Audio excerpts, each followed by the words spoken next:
Welcome to the Common Man Football Show. My name is James Coburn, and today's episode, we're talking about the New Orleans Saints versus Minnesota Vikings Divisional Playoff predictions and analytics. Each week, I like to collect all of the current 2017 NFL team data in order to analyze and project potential NFL performance. And since it's a weekly collection, there's always going to be some variation between various variables. However, there's always going to be little nuggets of truth that could become bigger nuggets of truth as the season continues. So stick around as I analyze each week's matchups based on analytics. And if you are new to the channel, all terms and definitions will be in the description. So, starting with this matchup between the Saints and the Vikings. When you look at the NFL stat basic comparison data, and basic comparison data essentially is the basics. It's looking at how the offense is doing, how the defense is doing, and of course how the special teams is doing. And when you look at this overall information and data, it pretty much favors the Vikings. So let's get into some reasons as to why. First off, the Saints do clearly have the better offense. So when it comes to offensive score percentage, the Saints are favored. When it comes to sack percentage or sack allowance, the Saints are also favored there, so the Saints don't allow as many sacks compared to what the Vikings do.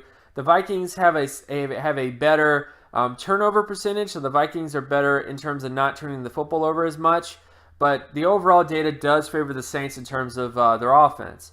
However, the Vikings have the better just defense, especially when it comes to preventing points. The Vikings have about a 78.27 in terms of defensive offensive score percentage.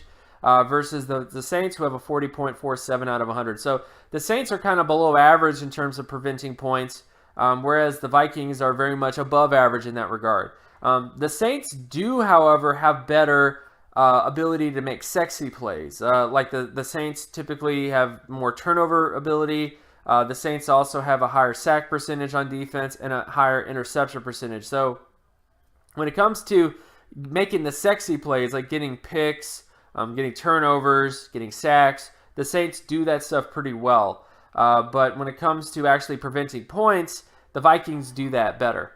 So again, based on the overall data, it does kind of break for the Vikings here in terms of who has a better defense. But the Saints do the impact plays do more so go towards the Saints here. Then of course when you get to special teams data, punt return yardage favors the Vikings. Kick return yardage favors the Vikings as well. Defensive punt return yardage and defensive kick return yardage favors the Vikings. Field goal percentage favors the Saints. Extra point percentage favors the Saints. And punting average favors the Saints. So when you look at the overall special teams picture, as far as who has the better special teams, it pretty much is the Saints. It's fairly close though. The Saints have the better field goal percentage, which is by far the most important statistic when it comes to special teams. But there is a case to be made that it's pretty close between the Vikings and Saints when it comes to field goal percentage, and there is a lot of things that break for the Vikings. So this is a little bit close to call here, but I think ultimately I am going to give it to the Saints because they have the better ability to put points on the board in terms of special teams, but it is definitely very close. Very, very close. But overall data, overall information here does kind of break more so for the Vikings. But this honestly is anyone's game. So there's a lot of things that definitely favor the Vikings, a lot of things that favor the Saints, and even though the Vikings are favored over the Saints, there's a lot of things that could break for the Saints in this game if they play their cards right, essentially, and they have a good game plan and everything else like that. And then of course we get to some other sort of data points. So now we're going to get into some down and distance data, situational football, as Bill Belichick likes to put it. When you look at the Vikings offense versus Saints defense when it comes to completion percentage, the Vikings offense is favored on second and third down when it comes to that particular area. So definitely, pretty much favors the Vikings when it comes to, completion percentage data and that other kind of data. And of course, we look at the Saints offense versus Vikings defense, where the Saints offense is favored on first, second, and third down. Again, just to reiterate, the Saints had the best first down, second down, and third down completion percentage in the NFL this year. And not only that, Drew Brees had by far the best completion percentage out of any quarterback since 1998. So definitely a very big year for the Saints in terms of completion percentage, and it's clear why they were so good in terms of first down, second down, and third down in terms of that area. So definitely more so breaks for the Saints here when it comes to completions. Then, of course, we get to rushing downs. This is the Vikings rushing offense versus Saints rushing defense, where the Saints, well, not the Saints, but the Vikings are favored on second and third down. It's important to note, again, that first down conversion rate with the run has nothing to do with yardage or explosive plays. It purely has to do with the ability to convert in various downs and distances with the run. So it's just about your overall ability to convert first downs with the run in various downs and distances. And in this area, the Vikings are definitely favored over the Saints defense when it comes to the running game. And then, of course, you look at the Saints offense versus Vikings defense when it comes to rushing downs. This area, the Vikings defense is actually favored here in terms of first and third down.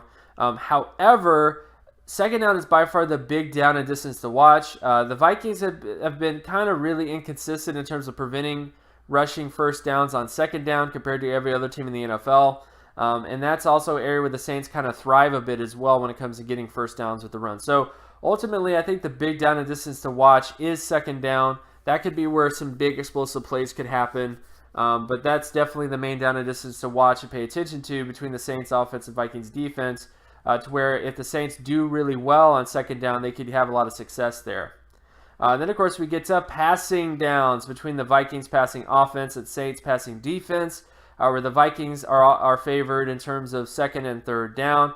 So again, the Vikings should have a lot of success in terms of the passing game in this game for obvious reasons.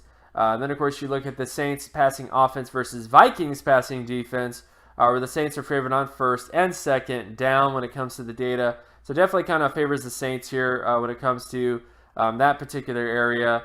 Then, of course, you get to sack rates between the Vikings offense and Saints defense, where the Vikings are favored on first and second down. But the big down and distance to watch is third down. The Saints have a very, very good third down sack rate versus the Vikings, who kind of struggle the most on third down. So that would be the main down and distance to watch is third down, to see if the Saints can get a sack, because that's the area where the Vikings struggle the most. And that's also the area where the Saints do their best in terms of getting sacks and getting those big kind of impact plays. Then, of course, you get to the Saints offense versus Vikings defense when it comes to sack rate, where the Saints are favored in terms of first, second, and third down. So when it comes to sack rate, I don't think it's as likely that the Vikings will get sacks in this game because the Saints have been so good at preventing sacks. But ultimately, anything could happen. But definitely, I would think it'd be less likely that sacks happen in this game for the Saints. Then, of course, we get to interception ratio between the Vikings offense and Saints defense, where the Saints defense is actually favored on first and third down. So very good likelihood that the Saints might get a pick here and there in this game. And then finally, you look at the Saints offense versus Vikings defense, where the Saints are favored on first, second, and third down. So very unlikely that the Saints will throw an interception in this game. But if there actually was an interception, it probably would most likely happen on third down, because that's the main down and distance where the Vikings do their best in terms of generating interceptions and picks and stuff like that. So ultimately, how this game kind of shakes out, who wins this game? It is a very tough game to watch, because as I went through all the micro data and all the other information, it really could break either way. Both these teams are very strong in many ways. The Saints, of course, have the better offense. The Vikings have the better defense. But the Saints do have a defense that can create sexier plays. They're able to get, the Saints defense is able to get more sacks. They're able to get more interceptions. They're able to kind of create those bigger kind of plays to make a bigger impact. So ultimately, this game, if this game is going to go into the Saints' favor, they have to be able to get interceptions and capitalize on those interceptions. If this game is going to go in the Vikings' favor, then the Vikings have to just not turn the football over, of course, not allow a lot of sacks, and just do what they've always done this year in terms of their offense, being a fairly prolific offense. It's not amazing, but definitely gets the job done, and then have their defense do really well in terms of preventing points and doing stuff like that. But ultimately, let me know in the comment section below, who do you believe is going to win this football game? And of course, my name is James Coburn. You can find my other work at draftcoburn.wordpress.com. You can also follow me on Twitter at Geometrics. And if you like this content and you want more content like this, Be sure to leave a like and subscribe. Share this video as well with anybody that you know. Hit that notification button so that you're always reminded when another video of mine drops. And I'll talk to you guys in the next video. Peace.